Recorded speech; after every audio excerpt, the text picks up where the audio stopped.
I'm not matching profiles, I'm matching people. There are sometimes things that you don't recover from, and that's okay. And I think I used to, before I got divorced, I used to be like, oh, you can work through anything, you can figure it out. But obviously, when your health and your ability to function on this planet and stay alive, to be really blunt, to live another day is in question, that is not something I'm going to work through. I'm going to stay alive. I'm going to continue to live and breathe. So it wasn't quite a healthy relationship, or at some point it became. At some point it turned. Yes. At some point there was a moment that was kind of like you go past the point of no return. So yeah.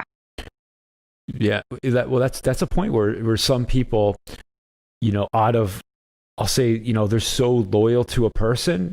As much as it goes well past that point, they're so committed that they'll stay, as much as how unhealthy, how unsafe, how toxic it is. They'll do everything, and it becomes like an abusive, environment.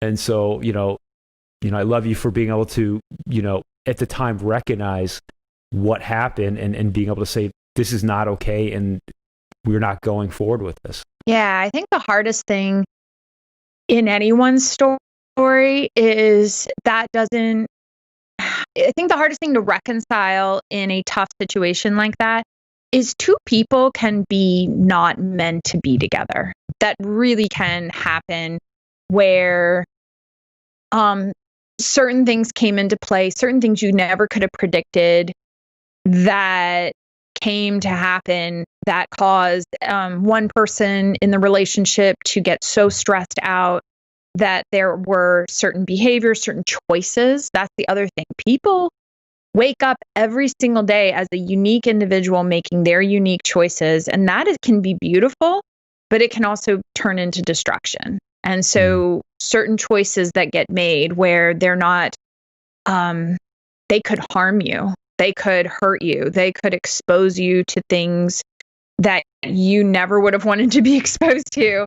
There are choices that, unless the person turns around and says, that is literally radical ownership. I made that choice. It happened. You were not causing me to make that choice. It's kind of like the equivalent. And I'm not saying there was alcohol involved. I'm not saying what choices were made, because that's not my point. The point is, this is for every marriage, every relationship.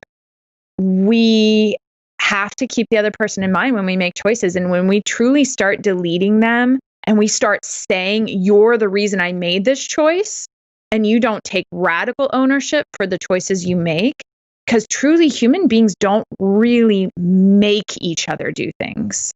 Yes. Like, yes, what you did here, I then did this. But I could have done something, like I could actually made another choice. I could have done something else. It's the equivalent of whenever I've heard somebody say, you drove me to drinking, or you drove me to do this horrible thing. Could that's a victim mentality. That's like manipulation. Like, now I'm manipulating you, saying you caused me to do this. I'm going to put everything on you and as a distraction, and not accept my own life. That's easy to do. And I think marriages can recover when it's radical ownership in a way that is vulnerable and raw, and it hurts. Probably it hurts so bad, but I will say that didn't happen. So without radical ownership of anyone's choices, we can't. How do you go forward? And there's a child in the equation. You have a child that yet obviously you have to protect, if that's the right word. Yeah, and it can't backpedal. It can't blame.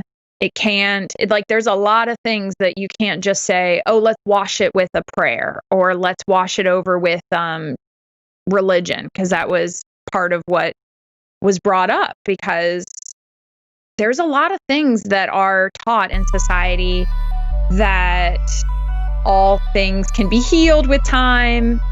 Well, yeah, time does heal, but time it's what with you do action. During that time. Oh, yes. Exactly.